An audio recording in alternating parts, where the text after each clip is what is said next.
شفا کس نے دی؟ دوائی کے ڈاکٹر نے دی. لیکن آپ کا عقیدہ کیا ہے؟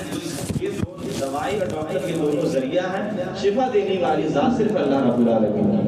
تو ہمارا بھی یہی عقیدہ ہے کہ دینے والی ذات اللہ کی ہے. خواجہ غریب نواز وسیلہ ہے، ان کے ذریعے سے ہمارا کام جلدی ہو جائے گا. تو اولیاء کرام ہمارے فریاد کے لیے رب کی بارگاہ میں ایک وسیلہ ہے. اب سنیں شاعر کیا کہتا ہے. شاعر کیا کہتا ہے کہ میرا بگڑا وقت سنوار دو.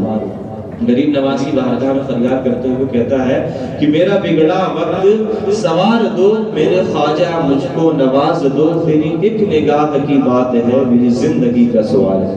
بظاہر تو کیا لگتا کہ ہم خواجہ غریب نواز سے مانگ رہے ہیں، لیکن اہل سنت والجماعت کا کیا عقیدہ ہے کہ کوئی نبی، کوئی صحابی، کوئی ولی بغیر اللہ کے دیے سے کسی کی کوئی مدد نہیں کر سکتا. جب کوئی اللہ کا مقرب بندہ ہو جاتا ہے تو بے شک اللہ جل شانہ اس کو پاور اور اختیارات عطا فرما دیتا ہے.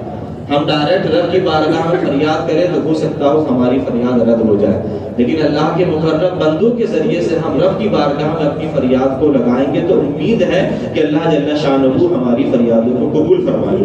اس لیے ہم ولیوں کے، اولیاء کرام کے آستانوں پر جاتے ہیں. اب ایک نصیحت کی بات کر کے میں اپنی گفتگو کو ختم کروں کہ آج عرس کی مجلسوں میں بہت سارے خرافات شامل ہو چکے ہیں.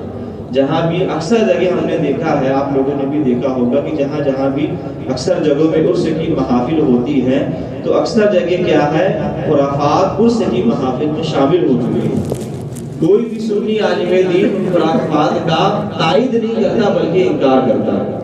جو بھی خرافات عرس کی مجلسوں میں آج سنی لوگ یا مجاور لوگ شامل کر چکے ہیں تو ان خرافات کا اہل سنت والجماعت انکار کرتی ہے. لیکن آج ہم کیا دیکھتے ہیں کہ معاشرے کے مسلمان جو لوگ ہیں انہی خرافات کو سنیت سمجھ بیٹھے ہیں. جو خرافات آستانوں پہ آج کل مجاور لوگ کرتے ہیں انہی خرافات کو آج معاشرے کا مسلمان سنیت سمجھ بیٹھا ہے، لیکن ایسا ہرگز نہیں ہے. وہ خرافات سنیت نہیں ہے. اللہ جل شانہ کے علاوہ کسی اور کے سامنے سجدہ جائز نہیں ہے. امام اہل سنت اعلیٰ حضرت عظیم البرکت امام احمد رضا خان علیہ رحمت و رضوان فرماتے ہیں کہ طواف قبور، قبروں کا طواف کرنا اور سجدہ قبور، قبروں کا سجدہ کرنا بالاتفاق سب کے نزدیک حرام ہے. آپ قبر کا طواف کریں یا قبر کو سجدہ کریں، یہ دونوں چیز تمام لوگوں کے نزدیک حرام. اور زیارت قبور یعنی قبروں کی زیارت کرنا بالاتفاق سب کے نزدیک جائز ہے. سب کہتے ہیں کہ قبروں کی زیارت کرنا چاہیے، لیکن قبروں کو سجدہ کرنا یا قبروں کا طواف کرنا سب کہتے ہیں کہ یہ ناجائز و حرام ہے. اور بیچ میں آتا ہے بوسہ قبور، قبروں کو بوسہ لینا. تو علماء کرام کا اس میں اختلاف ہے. کچھ علماء کہتے ہیں کہ قبروں کو چومنا جائز ہے، کچھ علماء کہتے ہیں کہ ناجائز ہے. لیکن اعلیٰ حضرت فرماتے ہیں کہ احتیاط اور بہتر یہی ہے کہ قبر کو نہ چومنا، قبر کو نہ چومنا ہی بہتر ہے. اور ایک سوال یہ بھی ہے کہ ہم مزارات پر جاتے ہیں تو اولیاء کرام کے مزارات پر چادر چڑھائی جاتی ہے. امام اہل سنت اعلیٰ حضرت سے پوچھا گیا کہ قبروں پر چادر چڑھانا جائز ہے یا نہیں. تو امام اہل سنت اعلیٰ حضرت فرماتے ہیں کہ صرف ایک چادر چڑھانا جائز ہے. آج ہم آستانوں کے دیکھتے ہیں کتنی چادریں چڑھائی جاتی ہیں کہ ٹھیک ہی ہے، ایک کے بعد ایک کے بعد ایک کے بعد ایک کے بعد. اگر 2 فٹ کی اگر قبر ہے تو اتنی چادر چڑھا دیتے ہیں کہ 4 فٹ 5 فٹ اور اوپر چادر سے ہو جاتی ہے. یہ فضول خرچی ہے، یہ مذہب اسلام میں جائز نہیں ہے. امام اہل سنت سے پوچھا گیا کہ قبروں پر چادر چڑھانا جائز ہے یا ناجائز ہے، تو اعلیٰ حضرت کیا فرماتے ہیں؟ صرف ایک چادر چڑھانا جائز ہے. اور اگر بوسیدہ ہو جائے، پھٹ جائے، اور اگر اس چادر کو بدلنے کا ارادہ ہو، یعنی وہ پہلی والی چادر کو کوئی تبرکن اپنے ساتھ لے جائے، اس کے بعد اگر چادر بدلنے کا ارادہ ہو تو پھر دوسری چادر چڑھائی جا سکتی ہے. تو امام اہل سنت کیا فرماتے ہیں کہ قبروں پہ چادر چڑھانا جائز ہے، لیکن صرف ایک چادر چڑھانا جائز ہے. ابھی غریب نواز کی عرس میں آستانوں پہ لوگ جاتے ہیں، وہاں دکانیں ہیں، وہاں سے بھی بے شمار چادر خریدے جاتی ہے، یہاں سے بھی بنوا کے لے جائی جاتی ہیں. اس سے صاحب مزار کو کیا فائدہ ہوگا یا آپ کو کیا فائدہ ہوگا؟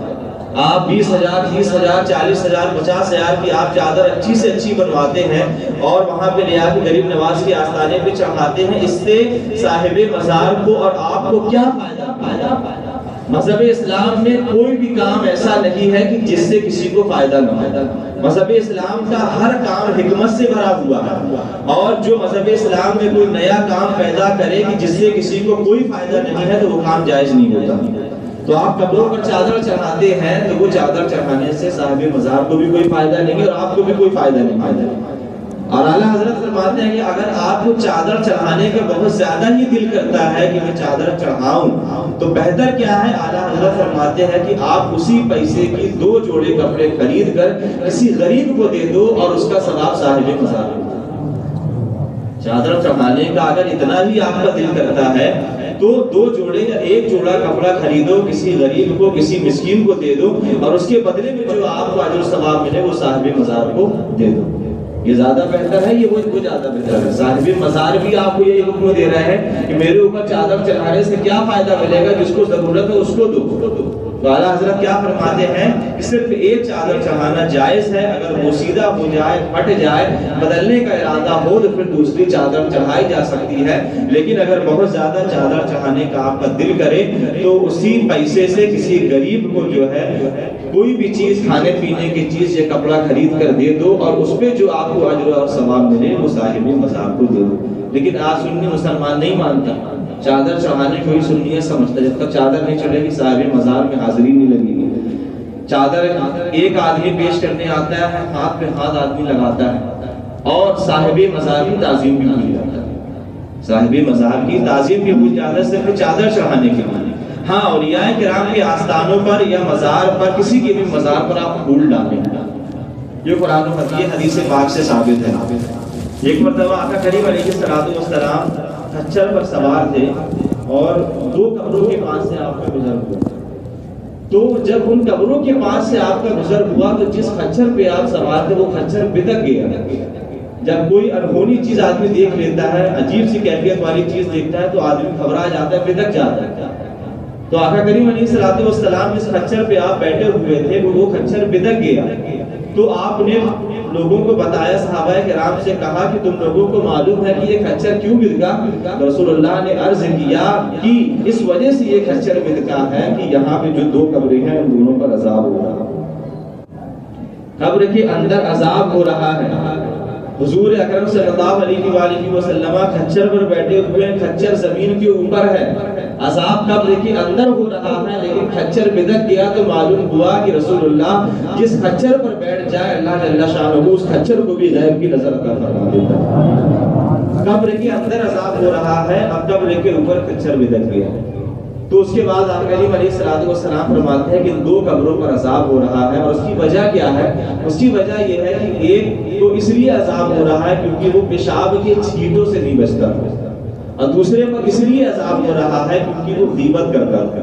ان 2 وجہوں سے ان دونوں قبر والوں کو عذاب ہو رہا ہے. تو پھر آقا کریم علیہ السلام نے 2 ٹہنیاں منگائی اور ان 2 ٹہنیوں کو ان دونوں مزاروں پہ ڈال دیا اور ارشاد فرمایا کہ جب تک یہ ٹہنیاں سوکھیں گی نہیں، خشک نہیں ہوئیں گی، تر و تازہ رہیں گی، اس صاحب مزار کے عذاب میں تخفیف رہے گی.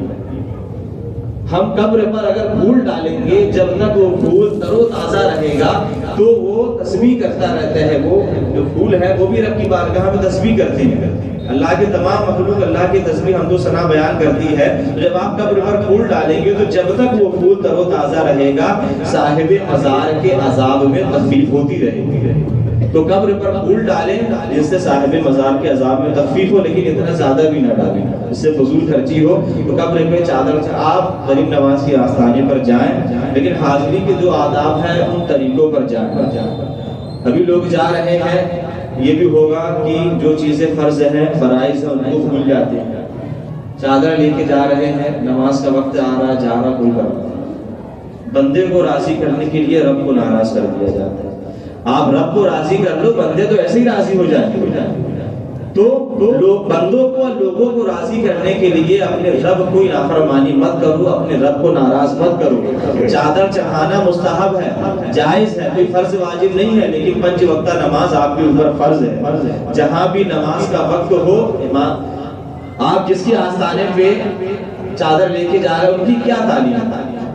حضرت خواجہ غریب نواز علیہ رحمۃ و رضوان روایت میں آتا ہے کہ بسر اوقات ایسا ہوتا تھا کہ آپ ایک دن میں 2 مرتبہ ختم کلام پاک کرتے، ایک کلام پاک آپ دن میں ختم کرتے تھے، ایک کلام پاک رات میں ختم کرتے تھے۔ اور ہم کیسے چاہنے والے ہیں کہ سالوں سال گزر جاتا ہے قرآن کو دیکھ بھی نہیں پاتے۔ گھر میں اگر قرآن کھانے کی مجلس ہو تو اکثر جگہ تو یہ بھی دیکھا گیا ہے کہ جس کے گھر میں قرآن کھانے کی مجلس ہے وہ بھی تلاوت۔ تو ہم جن کے عرس کی محفل سجا رہے ہیں، جن کا عرس منا رہے ہیں، تو ان کی تعلیمات پہ عمل کریں، تب جا کر وہ ہم سے راضی اور خوش ہو جائیں گے۔ ابھی 6 کا فل آئے گا تو پوری رات ڈی جے بجے گا، پوری رات ڈی جے بجانے کے لیے غریب نواز نے آپ کو حکم دیا ہے کہ رات میں ڈی جے بجاؤ۔ آپ رات بھر رب کو ناراض کر رہے اور خواجہ غریب نواز کو بھی ناراض کر رہے ہیں، تو کس فائدہ؟ آپ کا یہ کیسا طریقہ ہے؟ آپ کو اس مجلس سے کیا فائدہ ملے گا؟ بلکہ آپ گناہگار ہوں گے۔ آپ محفل سجائیں، رات بھر لنگر کھلائیں، تقسیم کریں۔ غریب نواز کے یہاں سے بھی ایسا لنگر انہوں نے جاری کیا تھا کہ آج تک جاری اور ساری، جو بھی آتا تھا آپ کے آستانے پہ پیٹ بھر کے ہی جاتا تھا، پہلے بھی جاتا تھا، آج بھی جا رہا تھا۔ اس سے کیا سمجھ میں آیا؟ غریب نواز کا فیضان آج بھی جاری ہے۔ اور خود ان کا حال یہ تھا کہ آپ چھوٹی سی روٹی کا ٹکڑا جو سوکھ جاتا تھا اس کو پانی میں بھگو لیتے تھے، اور پھر اس کو کچھ گھنٹے کے بعد جب وہ نرم ہو جاتی تو اس کو تناول فرماتے تھے۔ کم کھاتے تھے اس لیے تاکہ بدن میں سستی نہ آئے۔ جب بدن میں سستی آئے گی تو سستی کی وجہ سے آدمی اللہ کی عبادت زیادہ نہیں کر پائے گا، تو اللہ کی زیادہ سے زیادہ عبادت کرنے کے لیے غریب نواز کم کھاتے تھے۔ یہ ولیوں کا پیشہ ہے۔ لیکن آج مسلمان، سنی مسلمان کیا کرتا ہے؟ لنگر پہ لنگر کھلا رہا لیکن فرائض کو چھوڑتے چلا جاتا ہے۔